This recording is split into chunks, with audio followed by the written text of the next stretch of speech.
Hello, everyone, and welcome to the speaker series. So excited to welcome AUHSD School Board President Jessica Guerrero. Welcome, President Guerrero. How are you doing? Thank you. I'm doing excellent. Thank you for asking. Wonderful. We can't wait to hear your story. And in a little bit, we'll hear your story. There'll be an opportunity to ask some questions for our speaker series because we love to bring the world to our students, and you're part of that great big world so that they can live out their unlimited you and make a difference, building upon your knowledge and wisdom. But I want to go ahead and first introduce you as well to the students. First of all, President Jessica Guerrero is the AUHSD. This is the Anaheim Union High School District School Board President, and I specifically invited Trustee Guerrero because our students, when I asked you who would you like to connect with, you specifically mentioned our own AUHSD board, and I can't think of a better person today than Mm. President Jessica Guerrero. I just want to let you know that in addition to being the board president, her full-time job during the daytime is also as policy advisor for the Orange County Board of Supervisors, working with governmental agencies and nonprofit organizations. So we're very appreciative. Someone so knowledgeable and well connected to the community allows us to be also connected to the community through her interactions, connections, and relationships. She was born and raised in Anaheim, like many of you. And some of you may even have gone to some of the schools that she went to, including Horace Mann Elementary, Sycamore Junior High School, and Anaheim High School. And when she was there, she was a leader like many of you. She was the president of her Guiding Our Ladies with Dignity Club and worked with elected officials, including Assemblywoman Sharon Quirk Silva, to organize her first women's conference as a high school student, just like many of you are making a difference as a high school student as well. And I could tell you from a distance, I have seen Trustee Jessica Guerrero lead with dignity. And so I was thinking in high school, here she was thinking about leading with dignity even then. Mm. She got her bachelor's. Many of you have already, for our seniors here, already applying to college, and maybe you'll go to her alma mater. She got a bachelor's in public administration from the California Cal State University Fullerton. And while she was there, she received, and once again, each place she's going, she's making a difference. She's not just going to school, she's making a difference in each place. While she was there, she got the Scott Lee Research Award for Outstanding Global Women's Issues, making a difference at Cal State University Fullerton. And then she continued on to get her master's in public policy with a focus on educational policy from University of California, Irvine. And I will tell you, that's where I also got my teaching credential as well. Mm. So, President Guerrero, we have a little connection point there. Yes. And while she was there, of course, she's also winning accolades, awards, and making a difference. And there at UCI, she was the teaching assistant earning a certificate of teaching excellence in evidence-based pedagogy. So tremendous, tremendous leadership as a high school student, as a college student, graduate student, leader, and now on our AUHSD as our school board president. We welcome you, President Guerrero. Thank you so much. That was a lovely introduction. Uh, But I uh, wanted to include it all because I want yes, our students to know, hey, and they can see themselves in this journey as well. absolutely. Yes. And I know I kind of talked about like kind of the highlights, but we do want to hear your story. Do tell us your story. Yes. Well, first of all, thank you everyone for the invitation to join you all here. And thank you for being part of CVA. As Dr. Kim mentioned, my name is Jessica Guerrero, and I currently serve as the board president for the Anaheim Union High School District. Um, for those of you that aren't familiar with the board, so we are made up of five school board members, each covering a different area of the school district, but we all generally oversee the entire school district. And this year I have the honor of serving as the president. A little bit about my background. I am a first generation student, daughter of immigrants. I was born and raised in Anaheim. As Dr. Kim mentioned, attended Horseman Elementary, Sycamore Junior High School, and Anaheim High School. Got very involved, I guess, like in various activities, as I know, like each of you have your own like passions or interests throughout school. I always grasp towards looking into different areas that I can, different clubs and organizations that I can be a part of. Um, I then, throughout my time also as a high school student, I was part of the AVID program. For those of you who have ever heard of it, it's for first generation students like myself, whose parents didn't have the opportunity to go to college, right?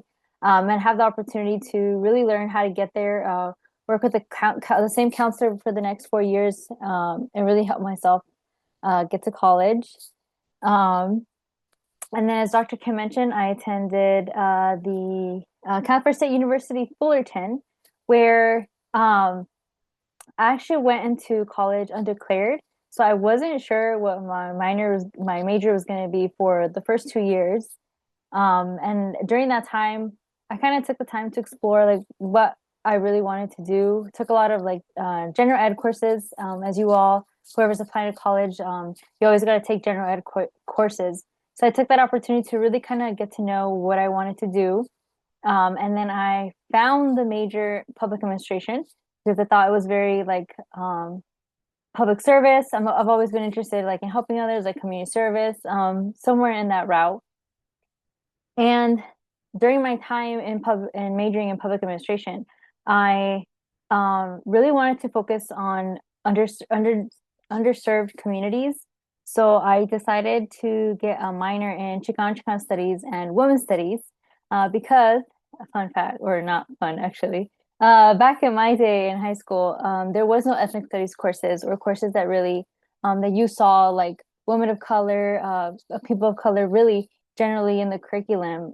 So I didn't really dive deep into um, those topics until college. Um, and then while I was in public administration, I learned that public administration was really like after implementing policies. So then I started to get interested in what is actual policy making. So I made the decision of going to grad school right after graduating from Cal State Fullerton. I was lucky to go get into UC Irvine's public policy program, which I was it was a 2 year program, and I decided we get to have like a concentration during our master program. So my concentration was in education policy because I always knew I wanted to do something within the education field. I had worked as an avid tutor. I was interested in education policy and really like access to education, access to higher education. Um, and then during my time at UCI, I was lucky to be a teaching assistant for a professor, which really taught me a lot about the higher education system, how to get in. And I worked as an advisor for first year students trying to find a major, which is perfect because didn't have a major in my first 2 years at Cal State Fullerton. So it was really like full circle moment for me, taking that teaching assistant and major advisory role at UC Irvine. And then at UC Irvine, I decided to do an internship experience. So I ended up interning at the Orange County Board of Supervisors. For those of you who don't know, the Orange County Board of Supervisors, it's another level of local government. So you hear about like city council, you hear about school boards, and then the county level, it's called the Board of Supervisors. So I was lucky to intern there for about a year. And then I was lucky enough when I was graduating from UC Irvine, they offered me a full-time position, and I've been there ever since. So I'm in my 5th year with the Board of Supervisors, and in that role, in that capacity, it's very similar to my work on the school board. It's really local policy, budget, getting to help underrepresented communities. I'm very lucky that I get to really give back to the same, like my neighbors in my community. The supervisor oversees the district that I live in.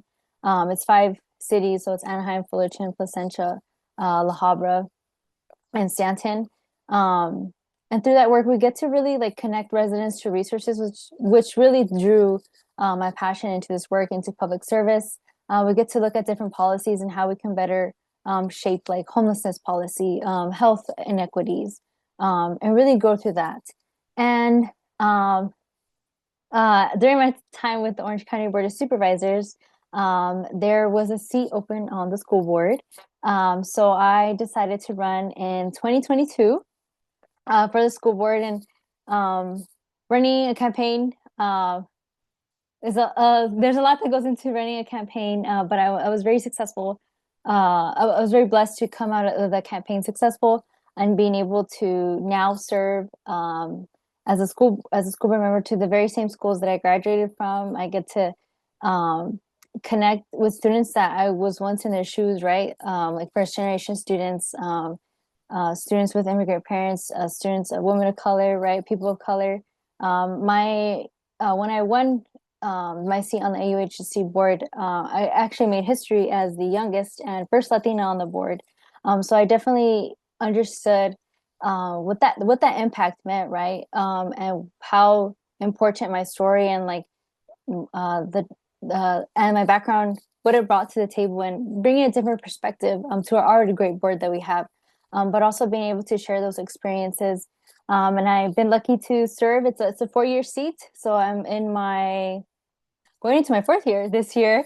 Time flies. But I've been very blessed to work on different initiatives. Really just from like some things that you think are tiny to like some of the biggest things. I'll mention some because, for example, in my community in Anaheim, um, or even like growing up, we do have like what's it called? Unfortunately, gang activity in the neighborhood, right? It's a big issue, right? So that's actually something that we were able to address as a school board by bringing in different nonprofits. One of them being a Neutral Ground that helps with gang intervention and prevention. So being able to combat those issues, we have addressed issues like food insecurity. For those of you who don't know, like there's different markets that are available throughout our school sites. We have a farm at one of our high schools that also produces produce for other school districts. Other schools, not school districts. Um, and then one of the biggest impacts has been our community schools, which I'm sure all of you have heard about or been a part of, which are your parents and your community. Really just learning about connecting people to resources, right? And making sure that our sites are serving our students as best as they can. So I've been very lucky to serve these past 4 years. And then this year, I have, as mentioned, I get the ability to serve as president, which means more responsibilities, but they're really fun responsibilities. One of the cool things you get to do is lead the board meetings. So you're the one basically like in charge of the board, leading them throughout the meeting, making sure the meeting is run orderly and on time, and then providing direction to staff as needed between educational objectives or like budget items and so forth. Um, what else was I going to share? Um, and I think um, one of the biggest things that I've enjoyed about being a school board member has been definitely being able to see the impact that it has had on students. Like we get to hear, sometimes we get to hear from like students that graduated and how they're in different areas now of success, or like they found a career pathway already in high school that they fell in love with and dive deep into passion. And that's probably been one of the most rewarding experiences as a school board member, is to see students find their passion and really explore it, and being able to be successful, and then come back and like share those stories. So definitely hoping to hear from you all too, what your passions are. Well, thank you so much, President Guerrero, for sharing a little bit of your AUHSC story from student to college student to graduate student and now president of the school board. What an amazing story, and making a difference using her 5 C's to make a difference through Yes. Unlimited You. Yes, yes, she's living it. So thank you for sharing your story. And now we have some questions, and maybe our students as well have some questions. So I want you to think about what those questions are, because after this session, perhaps we'd love to hear what they are. But for right now, some questions we have, and as you know, at Cambridge Virtual Academy, even our e-learning, we're considered the bees.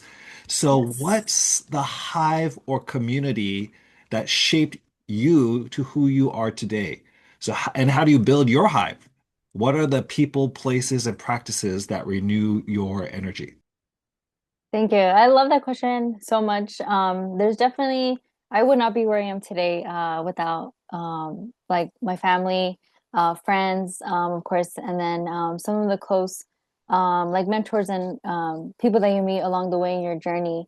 Definitely my family has been my biggest hive, right?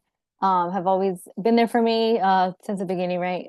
College, through the campaign, through grad school, through now working full time for the Orange County Board of Supervisors. And it's really the ability to make that impact I mean, one of the biggest examples this year is, right, as I mentioned, I'm a daughter of immigrants, and everything that's been going on, on the news and in our community, unfortunately, due to ICE in the community, I was able to really be a voice for other parents that are also immigrants and whose children are here in our schools, and being able to make sure that we have the policies in place and procedures and make sure that we have the resources readily available for any of our families and communities that face that. And I really do that right as my background and really living in that experience.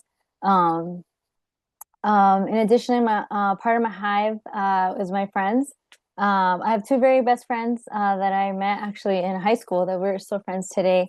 Sometimes very rare to find friends, but I actually met them through the Gold organization that was mentioned earlier, which is a female empowerment group. So my advice to anyone is like when you're building your hive or building people, definitely people that make you feel seen and heard, and definitely that empower you, right? Like my best friends are probably my role models too, right there out there in the community, doing their own thing. But we've always been supportive of each other. And it leads me to my third hive or like peoples or places that I've always been drawn to. Part of my experience with Cal State Fullerton, I was able to be part of this organization called Hermanas Unidas, which is another Latina empowerment group that really helps first generation Latinas go through college. And it's really sometimes when you're going through stuff the first time or you're the first in your family to do so, you have like a lot of questions, which is okay. You should always have a lot of questions, but it's always good to find a safe place or mentor that you could always go to ask those questions and really be a sounding board for any ideas or when you feel stuck, someone that you could talk to. And then in politics, I've been very blessed also to run into some really great leaders, Dr. Kim being one of them, right? Just really being all the work that you've done in ethnic studies and just being a voice for students and people of color. That's your hive, right? The people that like understand your values and your beliefs and really want to make an impact in the community. Been very grateful to meet some really good community leaders out there that I know I can call anytime that I'm having a challenge or they have a challenge in their school board. Like we've always been able to bounce off ideas. So definitely, my advice to anyone in like building a hive is definitely people that have the same values and in you and people that like empower you and understand your story. Sounds to me like there's so many people that have shaped your hive, and also conversely, you're also a hive for others, that you're a Oh, thank safe you. person that they can go to advocate and share their stories with so that you can advocate for them. Thank you. Thank you for doing that. Now, I know in your work, sometimes there's a lot of beautiful things that are happening, but then sometimes there are things that are not so easy. We call this the sting, and maybe it's a setback, but it taught you something. It taught you resilience. Do you have a story like that for us?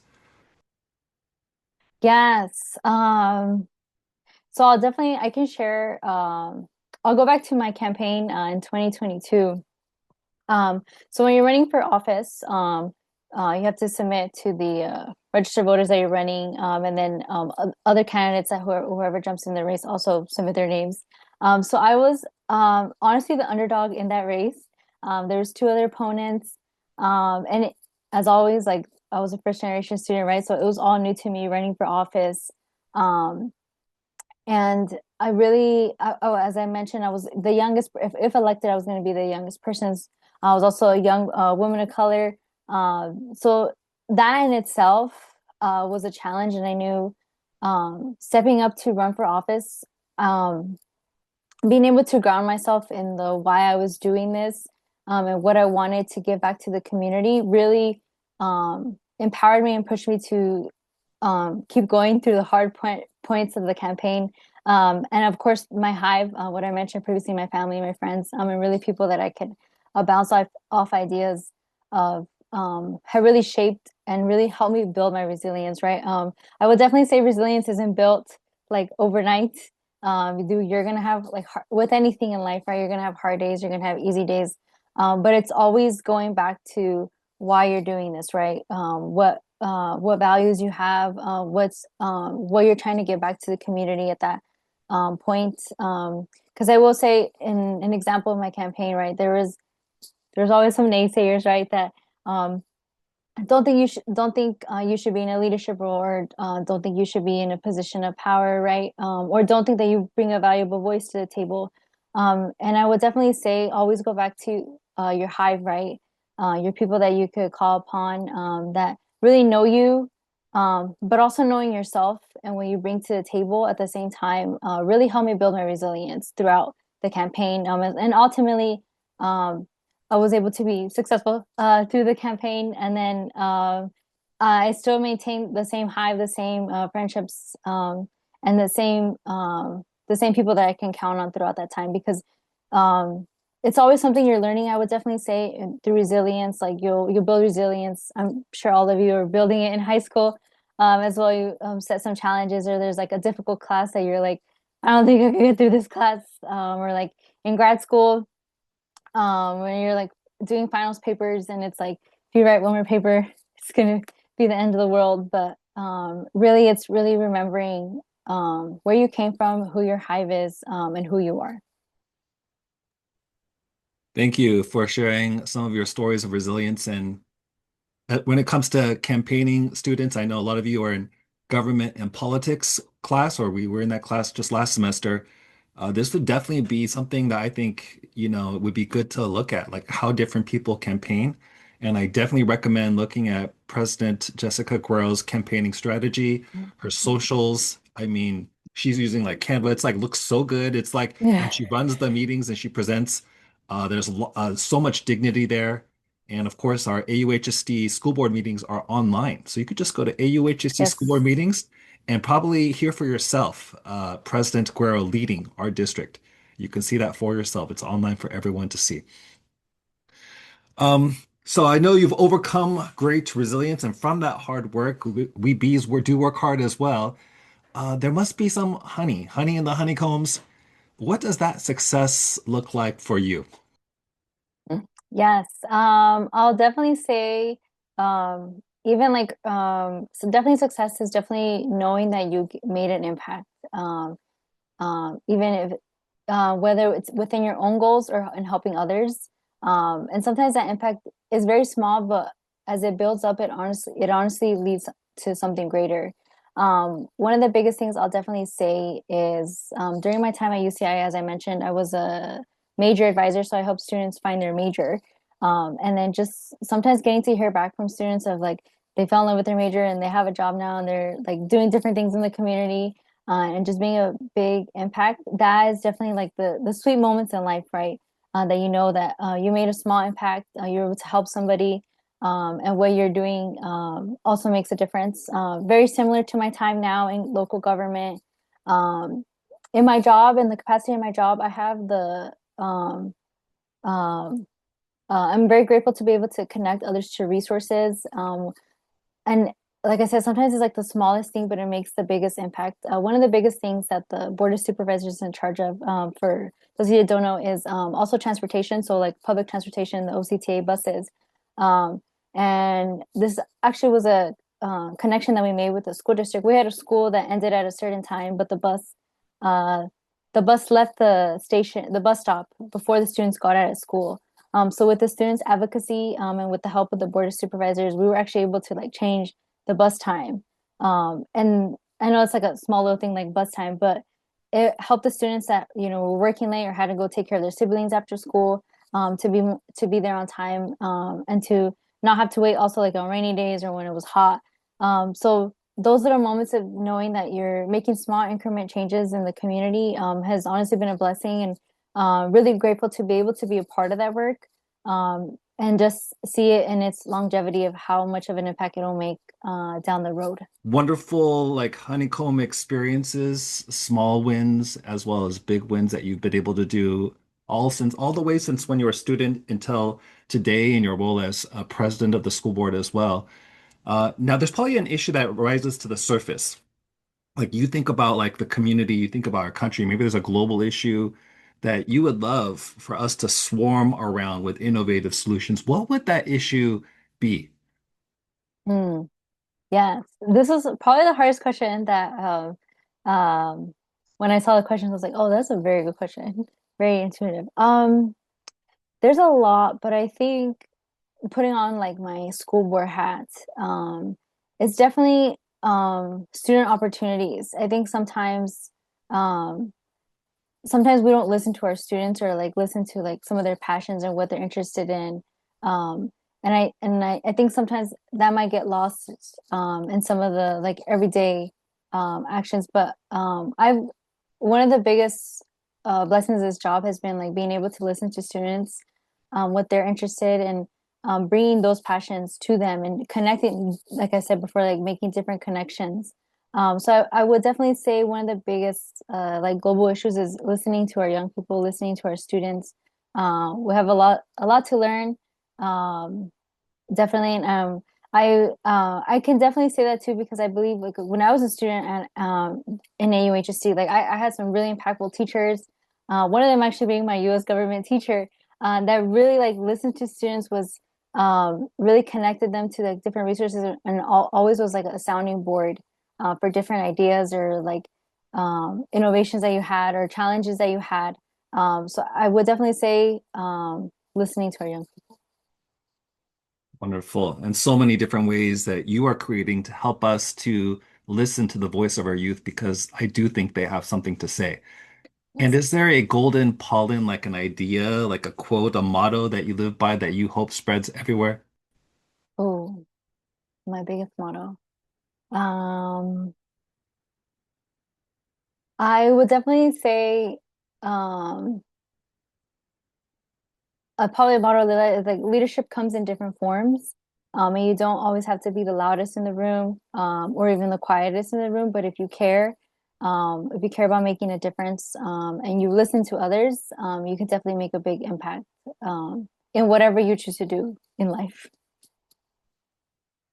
And is there a challenge that you want to give to our students? Most of the students in this Zoom call are actually seniors.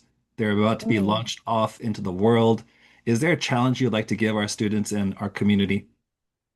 Yes, I would definitely say always know like where you can advocate to. I'm sure in this class, like you're learning about local government, state government, federal government, but I do think local government sometimes gets overlooked, right? So definitely know like school board, even from like if you're interested in water, there's like water boards, water district boards, and like I mentioned, the county level. There's so many local resources and communities. And you can make an impact in any way or any way, or shape that you can. Even in different areas. One of the blessings of my job too is really getting to learn from different experts. Like I don't, for example, like we oversee the budget for bus transportation, right? Like I've never driven a bus in my life, right? So I wouldn't give advice to someone how to drive a bus. But listening to our bus drivers, listening to experts on the field. So my challenge to y'all would definitely be to look into where passion is and see if there's a connection in like local government where you can make a difference, whether that's on a board. There's different commissions as well, transportation, planning, housing, food insecurity. So definitely never let your voice, never feel like your voice is not valued, and always look for opportunities to share your story and voice. Thank you for that wonderful challenge for our young people as they go out, that even as a young person that can make a great difference, just as you did in high school, just as you did in college, just as you are doing now in our school district, in the Anaheim Union High School District and beyond for all Orange County, but also for California and our country. We thank you for saying yes and stepping up and becoming the youngest person on the Anaheim Union High School District School Board, also Latina, also woman. You are modeling and showing us a better way, and we really appreciate you for coming in and sharing your wisdom with all of us today. Thank you so much. That's it. Thank you so much. Honored by the invitation to join.